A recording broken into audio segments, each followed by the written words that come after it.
Operation new order. Hezbollah chief Hassan Nasrallah के खात्मे के लिए इजराइल का यह ऑपरेशन बेहद गुप्त था। इजरायली अधिकारियों को डर था कि नसरुल्लाह कुछ दिनों के लिए किसी दूसरी लोकेशन पर शिफ्ट हो जाएगा। ऐसे में उस पर हमले के लिए बेहद कम समय उनके पास था। इजरायली सेना जब हसन नसरुल्लाह पर अटैक की अंतिम तैयारी कर रही थी, उस वक्त इजराइल के पीएम बेंजामिन नेतन्याहू अमेरिका में थे। वो यूएन में भाषण देने के बाद अपने होटल रूम में थे। ऐसे में इजरायली सेना के टॉप कमांडर ने वहीं उनसे फोन पर संपर्क किया और फिर नेतन्याहू ने वहीं से हमले का आदेश दे दिया।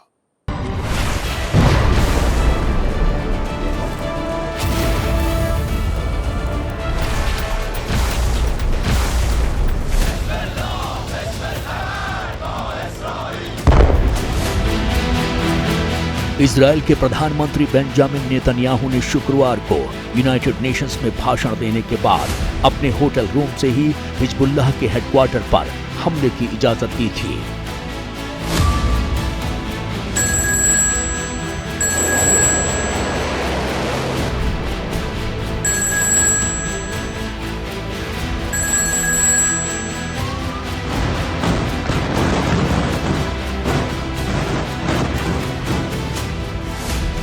अटैक के बाद इजरायली पीएम ऑफिस ने नेतन्याहू की एक तस्वीर भी जारी की है, जिसमें वो लैंडलाइन फोन से लेबनान में हमले का आदेश दे रहे हैं।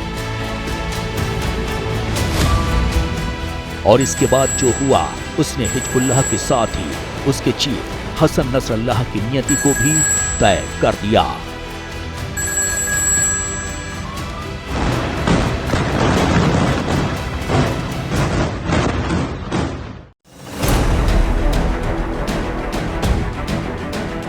पीएम के आदेश के बाद 27 सितंबर का दिन हिजबुल्लाह एंड कंपनी के लिए कयामत वाला था।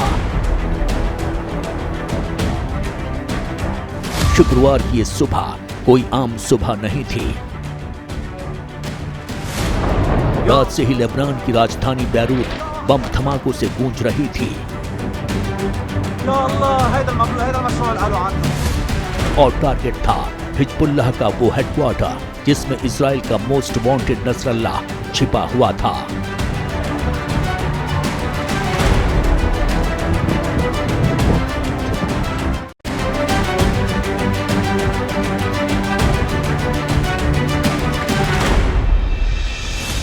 इजराइल को मोस्ट वांटेड नसरुल्लाह के ठिकाने की ये लीड लंबी चली रेकी और पूरे नेटवर्क को बिठाने के बाद मिली थी।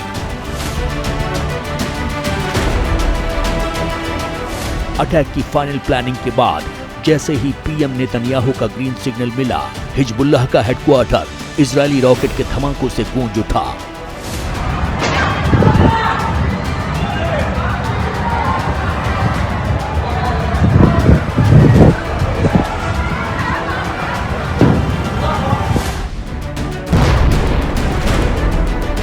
एक के बाद एक रॉकेट छोड़े गए और फिर इजराइल के खौफनाक हमलों में न सिर्फ हिजबुल्लाह का हेडक्वार्टर नेस्तो नाबूद हो गया, बल्कि उसका चीफ हसन नसरुल्लाह भी मिट्टी में मिल गया।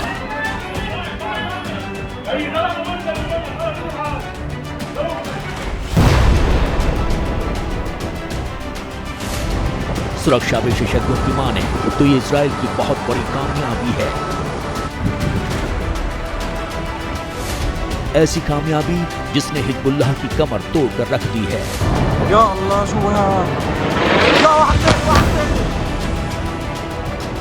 हिजबुल्लाह चीफ का मार गिराना जो है इजराइल के लिए बहुत बड़ी कामयाबी है, लेकिन पूरी दुनिया के लिए ये बड़ा चिंता का विषय है। और जहाँ तक मिडल ईस्ट का ताल्लुक है, मिडल ईस्ट के लिए काफ़ी ज़्यादा खतरा बढ़ सकता है। मुझे इसमें किसी प्रकार का कोई शक नहीं कि शॉर्ट टर्म में तो जो हिजबुल्लाह है वो डीमोटिवेटेड हो जाएंगे, उनका मोरल गिर गया, लीडरशिप क्राइसिस होगा। लेकिन कुछ ही दिनों में हिजबुल्लाह जो है बहुत बड़े पैमाने पर भयंकर हमले कर सकता है इजराइल के ऊपर, उस माफी के हमले जिस माफी के हमले आज से पहले नहीं हुए। जैसे ही घड़ी का काटा दोपहर 2:30 पे आए, बबीता जी का दिल सास बहू साजिश के लिए मचल जाए। और ये है इनकी बहू पूरे दिन ऑफिस की टेंशन हो जाए गॉन जब ये करें अपना फेवरेट शो फ्री टाइम पे ऑन।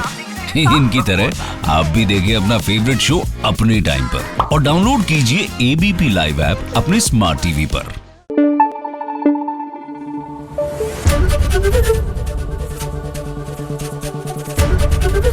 एबीपी न्यूज आपको रखे आगे।